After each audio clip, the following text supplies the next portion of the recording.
de los protagonistas. Contacto telefónico. Bueno, nos acompaña al teléfono Pablo Velázquez, él es titular de la Unidad de Atención a Usuarios de la Conducef en Coahuila, para hablar de estos asuntos del estrés financiero que sufrimos el 37% de los mexicanos. Y es que hablábamos de esta encuesta realizada por el INEGI, que tiene que ver con la forma en la que nos relacionamos con el dinero. En nuestro país, solo la mitad, el 52% de la población mayor de edad tiene algún tipo de ahorro, ya sea en alguna institución financiera, en tandas, en cajas de ahorro o guardado en la casa. Pero de quienes ahorran, la mayoría, 57.3%, tiene un monto equivalente de hasta una quincena de lo que gana. Estoy de acuerdo con la primera edición de la Encuesta Nacional sobre Salud Financiera, la ENSAFI, elaborada por el INEGI. La falta de ahorros, así como el bajo nivel de estos, ocasiona que 45.4% de la población se preocupe mucho por gastos imprevistos y 48.4% por la acumulación de deudas. Pero también esta parte, 36.9% de la población reportó tener un nivel alto de estrés financiero, lo que provoca que la mayoría experimente alguna consecuencia física, como dolores de cabeza, trastornos gastrointestinales o cambios en la presión arterial. Es decir, ese estrés se somatiza, se vuelve físico y enferma, ¿no? Esta encuesta la elaboró el INEGI en colaboración precisamente con la Conducef, con la Comisión Nacional para la Protección y Defensa de los Usuarios de Servicios Financieros. Por eso la importancia y el agradecimiento de que Pablo esté con nosotros para hablarnos directamente de este estudio. Pablo, buenos días. Te saludamos como siempre con gusto. Marcela Pámanes, Manuel Cerrato, ¿cómo estás? Muy buenos días, Manuel. Muy buenos días también a Marcela y al auditorio. Muy bien, gracias. Un placer estar con ustedes. Gracias, Tu Pablo. salud financiera tiene que estar muy bien para que estés muy bien. Es parte de... Sí, sí, sí. Bueno, es que aquí se evidencian muchas de las situaciones que escuchamos todos los días, ¿no? En las pláticas cotidianas y demás. En el país, solamente al 7.7% de los mayores de edad tienen la seguridad de que después de cubrir sus gastos necesarios, siempre les va a sobrar dinero a fin de mes. Por el contrario, 45.9% de la población adulta mencionó que casi nunca o nunca les sobra dinero. Es decir, más de casi la mitad de los mexicanos pues no llega a fin de mes. ¿Qué otros datos, Pablo, resaltan? Y sobre todo pues, la importancia de tener un estudio de esta naturaleza. Sí, claro que sí, Manuel. Mira, como bien dijiste en la introducción, se llevó a cabo la encuesta nacional sobre educación financiera el último trimestre del año pasado, a través del apoyo del INEGI. Nosotros en Conducef venimos ya tomando el tema de la salud y el estrés financiero desde hace 2 o 3 años. Y bueno, teníamos la intención de que se llevara a cabo esta encuesta que nos permitiría pues conocer un poquito más el comportamiento y la situación de la población en relación con sus finanzas. El tema que dijiste en cuanto al ahorro es muy importante. Como bien saben ustedes, cada año y parte de nuestras funciones llevamos a cabo un evento denominado Semana Nacional de Educación Financiera. Es el evento más fuerte de educación financiera a nivel nacional, pero adicionalmente a este evento tenemos un sinnúmero de actividades e información. Todos ellos llevan a buscar un aumento en la educación financiera en la población del país. Esta encuesta nos sacó un tema algo relevante. No necesariamente quien tiene más salud financiera tiene menos estrés financiero. Okay. A lo mejor podría ser un poco ilógico, pero no necesariamente. ¿Por qué?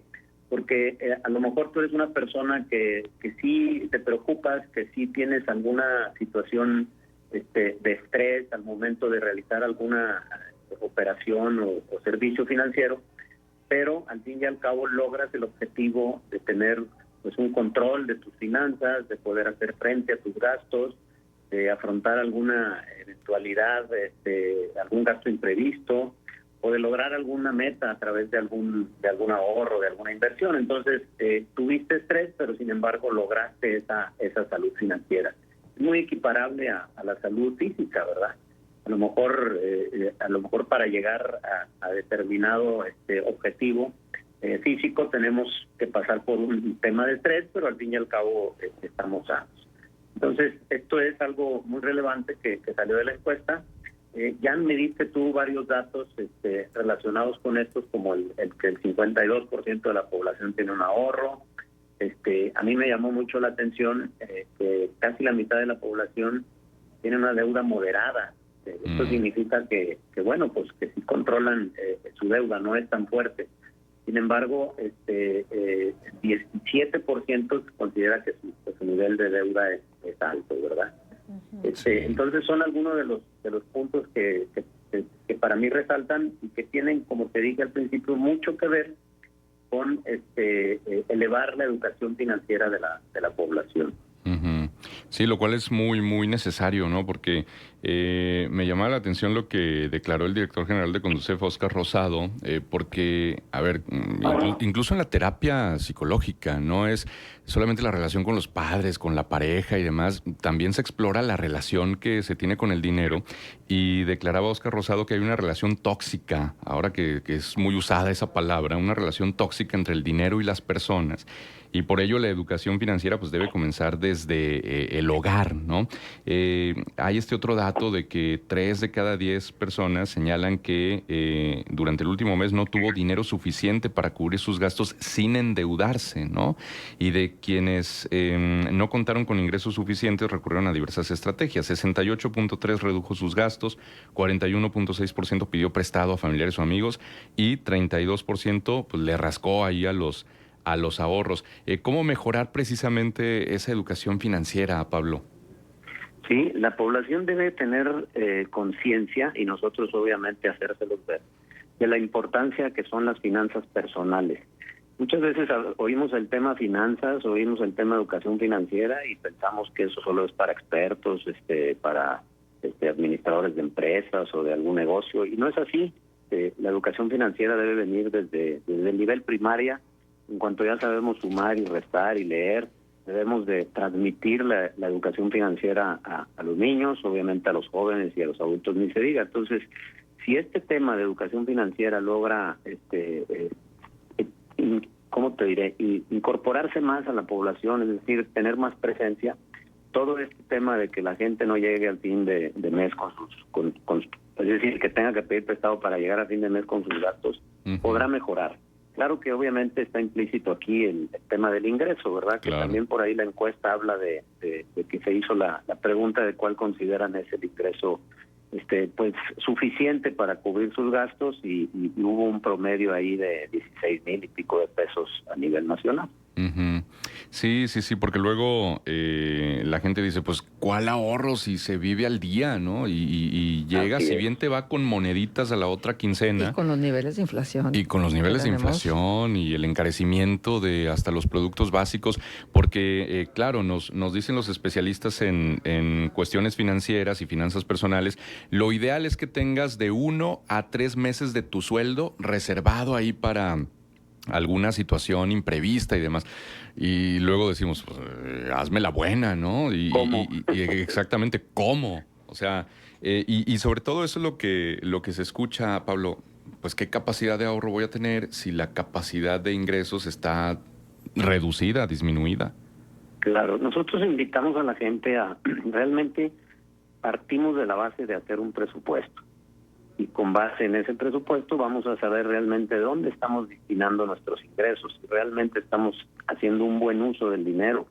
Porque tú sabes que muchas veces, si se ha oído, se ha mencionado mucho el famoso gasto hormiga, ¿verdad? Gastamos en un chorro de cosas que si le sumas, a la hora de la hora es una cantidad pues considerable en proporción a nuestros ingresos, y son gastos que podemos ir evitando o disminuyendo en su caso, ¿verdad?, a efecto de crear un hábito, para efecto de poder llegar a esa meta que es el ahorro. A lo mejor 3 meses no, pero podemos empezar por tener, si te pagan por semana, una semana, si te pagan por quincena, una quincena.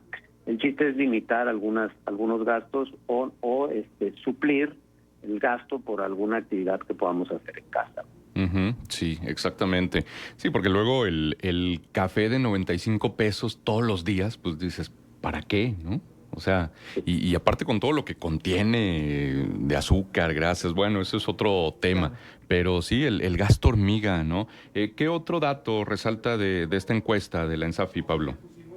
Bueno, en el caso de nuestro estado, de Coahuila, pues se tomó que Coahuila está dentro de los estados con un mejor estatus de bienestar financiero. Junto con Quintana Roo fueron de los estados más relevantes en cuanto a que tienen una salud financiera pues más arriba de otros estados, ¿verdad? Eso es importante mencionarlo. Uh-huh. ¿Cómo se miden?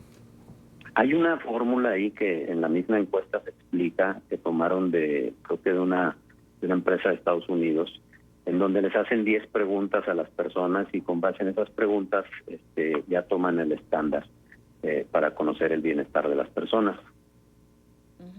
Bueno, el índice financiero señala que Coahuila ocupó el segundo lugar nacional en bienestar y la que aportó precisamente este bienestar más votos, por ejemplo. Y además la entidad, las personas mayores de 18 años perciben que se requiere un ingreso mensual de 21,900 pesos en promedio necesario para cubrir sus gastos. Es la tercera valoración más alta, solo después de Ciudad de México y Nuevo León. Un asunto de perspectiva y aspiración que resulta relevante. Y estoy tomando esto del artículo que escribió Luis Carlos Plata, que tituló La ironía, salud financiera en el territorio de la megadeuda. Y entonces, pues esto me parece súper interesante la manera en que lo aborda y que tendríamos que llevar a la reflexión. O sea, ¿por qué a pesar de la circunstancia, por qué a pesar de que lo de afuera a lo mejor no está cubierto, nosotros seguimos sintiendo, los coahuilenses, pues esta sensación de bienestar financiera? Es una cuestión también de percepción, Pablo. Yo creo que totalmente es de percepción porque, por ponerte un ejemplo, a lo mejor una persona se siente satisfecha con tener una casa y un coche, ¿sí? Y comida en su mesa. Y a lo mejor hay una persona que no se siente satisfecha porque quiere tener 2 casas y 2 coches, ¿sí? Entonces creo que sí, totalmente es de percepción y obviamente tiene mucho que ver pues la idiosincrasia de la persona en el sector, en el estado o en la ciudad en donde fue encuestada, ¿no? Para mí. Claro. Ahora, ¿hay diferencia entre la salud financiera de los hombres que de las mujeres? ¿Las mujeres somos más aprensivas, tal vez? No tanto que sean más aprensivas, pero sí es una realidad que las mujeres manejan mejor las finanzas que los hombres. Dentro de los comparativos que hay en la encuesta, hay algunos rubros en donde sí hicieron distinción entre hombres y mujeres. Y en resumen es que las mujeres tienen un mejor control financiero. Uh-huh. Sí, pero da la impresión que también nos preocupamos más, ¿no? Cuando las cosas no marchan como tendrían que marchar. Así es, como te dije, parece ilógico, pero muchas veces hay gente que tiene mucho estrés financiero, pero tiene una salud financiera. Ya. Uh-huh. Claro. Muy bien. Bueno, pues invitamos al público que nos acompaña a que consulten esta encuesta nacional sobre salud financiera, la ENSAFI, elaborada por el INEGI en colaboración con la CONDUCEF. Datos muy interesantes y ojalá que, algunos de ellos nos hagan reflexionar y repensar ciertos hábitos de consumo para mejorar nuestra salud financiera y, por ende, nuestra tranquilidad y nuestra salud física también, que esto me pareció interesante, que es que el estrés se somatiza, se vuelve físico también. Muchos de los dolores y padecimientos que tenemos luego son emocionales y esto también lo provoca. Bueno, pues Pablo, como siempre, agradecidos contigo por esta conversación. Al contrario, Manuel, un saludo a Marcela y a todo el auditorio. Gracias. Es Pablo Velázquez, titular de la Unidad de Atención a Usuarios de la CONDUCEF en Coahuila. Vamos a la pausa, 9:28, 27 grados. Regresamos enseguida. Contextos.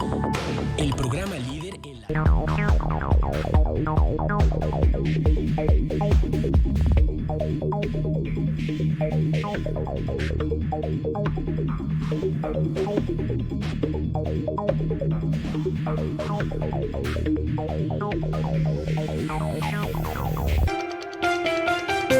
Para este 2024, están pronosticadas 5 olas de calor entre marzo y julio.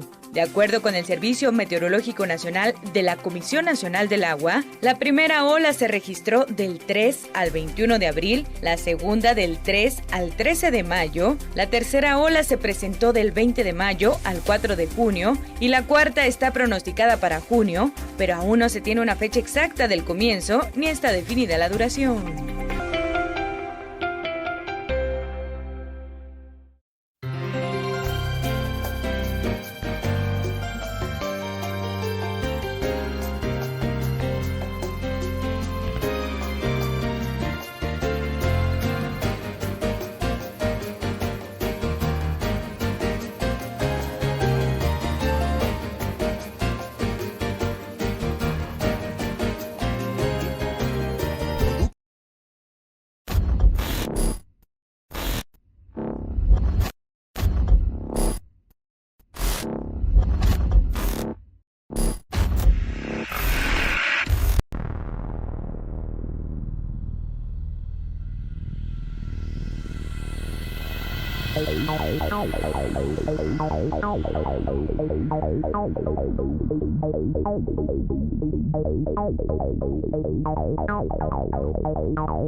Para este 2024, están pronosticadas 5 olas de calor entre marzo y julio. De acuerdo con el Servicio Meteorológico Nacional de la Comisión Nacional del Agua, la primera ola se registró del 3 al 21 de abril, la segunda del 3 al 13 de mayo, la tercera ola se presentó del 20 de mayo al 4 de junio y la cuarta está pronosticada para junio, pero aún no se tiene una fecha exacta del comienzo ni está definida la duración.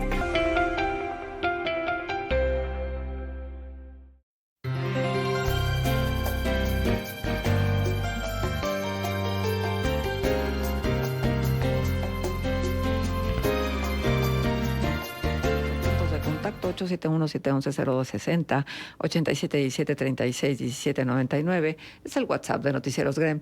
Estamos felices de poder compartir con ustedes esta emisión. Vamos adelante con lo que tenemos preparado para este día y vamos a recibir a Daniel González, economista, en el contexto económico. Contexto económico. Daniel, lo sabes, es un gusto siempre tenerte aquí, escucharte hablar de economía y pensar que podemos entender a partir de tus explicaciones fáciles y accesibles para todos nosotros. Gracias por ello. Gracias, Marcela. Buenos días a Manuel, los radioescuchas de Contexto. Pues siempre un gusto estar con ustedes para platicar un poquito de economía. Y el día de hoy me parece relevante, Marcela, porque la Comisión Nacional para la Protección y Defensa de los Usuarios de Servicios Financieros, la CONDUCEF, y el INEGI presentaron su encuesta nacional de salud financiera con datos del 2023 y nos da algunos elementos respecto precisamente a la salud financiera de los mexicanos y de las mexicanas, ¿no? El dato con el que empieza el trabajo básicamente nos dice que en esta encuesta que se realiza a más de 20,000 adultos mayores de 18 años, dicen que el promedio de ingreso que se requiere al mes para poder, digamos, estar en tranquilidad financiera es de 16,421 pesos. Es un primer dato, pero cuando tú separas el caso de hombres y mujeres, las mujeres plantean que un ingreso promedio mensual adecuado para poder enfrentar todos los compromisos diarios pues es de 15,000 pesos, mientras que para el caso de los hombres es 18,000. Entonces, un primer dato que ubicamos por ahí es que el ingreso promedio tendría que estar en los 16,421 pesos promedio, pues para enfrentar el costo de la vida en este país de acuerdo a esta encuesta. Recordemos que es una encuesta. Ahora, cuando se clasifica esta información para poder medir las necesidades que hay o el entendimiento que se tiene de los ciudadanos para enfrentar estas necesidades, nos dice que la Ciudad de México, los ciudadanos de esta entidad requieren 29,500 pesos mensuales para poder subsistir aproximadamente, mientras que Nuevo León son 23,500 pesos que estiman de este promedio de 16,400, ¿no? Los que más requieren son la Ciudad de México, Nuevo León, y en tercer lugar el estado de Coahuila. Los coahuilenses creemos que se requieren 21,900 pesos mensuales para poder enfrentar la cotidianidad financiera en la entidad. Pero Daniel, déjame interrumpirte, porque tú traes las cifras y las estadísticas. ¿Esto coincide con el nivel de inflación que tenemos en el estado o con el costo de vida que tenemos en el estado? Bueno, es que esta es una encuesta específicamente de lo que están interpretando quienes fueron encuestados. Sí. En ese sentido, ya se está sumando el dato de la inflación durante el periodo de encuesta. Ahora, sí tengo que recordar, Marcela, que esta encuesta fue generada con datos del 2023, entonces pues tendríamos que hacer el ajuste inflacionario para este año de aproximadamente, cerrando cifras, en un 5% adicional para poder estar en las mismas cifras, ¿no? Para poder tener este contexto, ¿no? que se está planteando. Ahora, el otro dato que me parecería relevante poder considerar respecto a esta información es el salario promedio que se tiene para los trabajadores formales, de acuerdo a cifras del Instituto Mexicano del Seguro Social, es de 17,500 pesos. Entonces, cuando tú contrastas lo que está planteando un poquito esta encuesta, que son 16,400 pesos promedio, con lo que te dice el Instituto Mexicano del Seguro Social, que se gana en promedio para trabajadores formales, que es de 17,500 pesos, pues más o menos ahí te va coincidiendo la cifra, en el sentido de que se necesita al menos el empleo formal para poder enfrentar toda la problemática financiera que se suele dar para los ciudadanos, para las ciudadanas. Uh-huh. Fíjate que estaba revisando el cuestionario de la ENSAFI y bueno, te piden un chorro de datos para llegar a las conclusiones que están ofreciéndonos, ¿no? Desde las características de tu vivienda, cuántos baños tienes, haz de cuenta como un censo económico, pero luego trae otros añadidos bastante interesantes, sobre, por ejemplo, si el jefe del hogar es un hombre o es una jefa del hogar, si los años cumplidos, todas tus características personales, pues tus datos demográficos personales, quiénes reciben dinero dentro de tu casa, cuánto aportan, etcétera. O sea, fueron a fondo para poder sacar las conclusiones, ¿verdad? Sí, de hecho, se construye este indicador con varias encuestas del INEGI, que suele tener información bastante robusta, ¿no? Integra la encuesta nacional sobre finanzas de los hogares, integra también la encuesta nacional de ingreso y gasto y la encuesta nacional de información financiera que realiza el Banco de México y la Comisión Nacional Bancaria de Valores. Es decir, con estas herramientas construye este instrumento de salud financiera con todos estos elementos que tú estás planteando.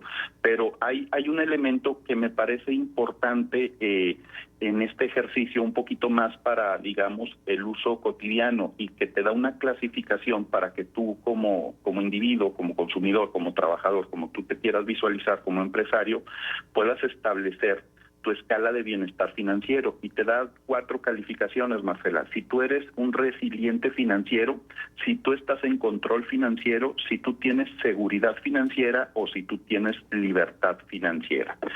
Cuando habla de la resiliencia financiera, te pregunta con qué frecuencia puedes comprar un regalo sin que sea un problema para tus finanzas. Cuando tú no estás en posibilidad de hacer esto de manera cotidiana, pues estás batallando para terminar el mes, ¿no? Y la otra pregunta es si tú tienes la capacidad de hacer frente a un gasto imprevisto importante. Cuando la mayoría de las veces te contesta que no, estas 2 preguntas, pues tú tienes un problema ahí de salud financiera, que digamos es el nivel más abajo que pone en cuanto a la calificación esta encuesta, y después pasas al control financiero, que son otro tipo de interrogantes que plantea, en donde te pregunta con qué frecuencia puedes manejar tus finanzas sin problemas, que ya pasó al tema del imprevisto, ¿no? Y ahora te pregunta si tú puedes manejar de manera adecuada tus finanzas o si tienes de alguna manera posibilidad de tener asegurado el futuro mediante herramientas de ahorro, mediante herramientas de un proyecto de pensión, etcétera, etcétera. Y después pasa a la seguridad financiera, que sería un tercer nivel para que tú vayas entendiendo el comportamiento de tus finanzas. Claro, la idea es que tú vayas trabajando para ir ascendiendo en esta escala, por supuesto. Que te pregunta ya con qué frecuencia te suele sobrar dinero a final del mes, que esto es muy difícil, como sabemos, para las familias en este país. Con qué frecuencia paga sus cuentas a tiempo y si le alcanza el dinero para cubrir sus gastos. Fíjate cómo ya te habla un poquito de la posibilidad del excedente económico, que está más allá de la resiliencia y el control de las finanzas, cuando no alcanza a cubrir los gastos básicos. Y el nivel máximo de esta clasificación es cuando tú puedes decir que tienes libertad financiera. Si sientes que tendrás acceso a los bienes que tú deseas, si puedes disfrutar la vida debido a la manera en que manejas tu dinero. A mí me pareció muy relevante este planteamiento, el concepto de disfrutar la vida en un instrumento cuantitativo, me parece bastante importante. Y el tercer planteamiento de si tú estás en posibilidades de tener libertad financiera es si tú puedes contestar de manera positiva, si te sientes tranquilo de que tu dinero ahorrado sea suficiente. Esos son los elementos que está planteando para poder clasificar tu salud financiera esta encuesta. Así, fíjate que te voy a platicar el caso de un joven, un chico con 2 niños y su esposa. Esta situación que se está repitiendo y que me preocupa mucho, ¿no? No les alcanza, definitivamente no les alcanza el dinero, porque ya sabemos que los niños pues representan un gasto muy fuerte, sobre todo cuando quieres darles una atención pues particular, extraordinaria, yo diría. Y entonces estos chicos lo que hacen es recurrir a préstamos. Y entonces piden préstamos en lugares digitales, ya sabes, estos sitios digitales que te ofrecen préstamos prácticamente sin ninguna garantía. Y entonces luego recurren a empeñar cosas en el Montepío y entonces se les va haciendo una bola de nieve, que llega un momento en que el chico me dice, y que la verdad es que sí me conmovió y me preocupó mucho, dice, es que creo que valgo más muerto que vivo. Ah, caray, el término es bastante fuerte, Marcela. Mira, lo que te puedo decir al respecto... Así me lo dijo, Así sí, no, es fuertísimo un comentario de ese tipo, ¿no? Porque precisamente nos está planteando pues la precariedad y el conflicto en el que se encuentra, ¿no? Con el tema de la preocupación de tener que enfrentar a los deudores, y es parte de por qué se maneja el tema de salud financiera, porque la independencia financiera siempre tiene otros niveles mucho más fuertes que tienen que ver en el nivel de vida, que es lo que tú estás planteando en este momento. Exacto, o sea, es que realmente no podemos hablar de salud financiera si hay personas que, como esta que les estoy compartiendo, piensa que con el seguro de vida, con las prestaciones que significa su muerte, podría ser más útil su muerte que su vida. Eso me parece terrible, Daniel, y yo no creo que sea un caso aislado o un caso único. No, de hecho la encuesta esta que estamos presentando de salud financiera te plantea resultados respecto a cuando tú no tienes dinero, cómo sueles enfrentar los gastos y qué medidas estás adoptando para enfrentar. Tú mencionabas de este amigo tuyo, de este joven con el que platicaste, que accedía al crédito o a la tarjeta crediticia, que representa el 10% de la población enfrenta la problemática endeudándose más, y el 9.7 vende o empeña activos que tiene que ver con este tema del empeño, ¿verdad? Pero el 68% de la población suele reducir gastos o pedir préstamos familiares, que digamos es la forma más recurrente que suele utilizar el mexicano para enfrentar este tipo de problemáticas, de acuerdo a los resultados que nos presenta la encuesta. Y luego contrasta a la hora de, bueno, supongamos que tú tienes el dinero para cubrir el gasto, ¿en qué utilizas estos excedentes financieros? Y aquí es donde me parece que es importante que quien nos está escuchando también ponga en perspectiva esta situación, ya que la encuesta plantea que 31.8 de la población utiliza los excedentes para darse un gusto o comprar pendientes, mientras que solo el 3% de los encuestados, es decir, 10 veces menos la población, busca realizar algún tipo de inversión. Me parece que estos son los elementos que definen un poquito el funcionamiento de las finanzas en nuestro país. Sí, pero es que, digo, hay mucha desesperación, noto que hay mucha desesperación, pero porque además empieza este endeudamiento en estos portales digitales, los montadeudas famosos, sí, luego en otras aplicaciones que también les facilitan recursos, luego el pariente que le facilitó también el dinero, luego la tienda departamental, y entonces van abriendo deudas por todos lados. Y acabas de plantear el problema fundamental del sistema financiero mexicano desde mi punto de vista, Marcela.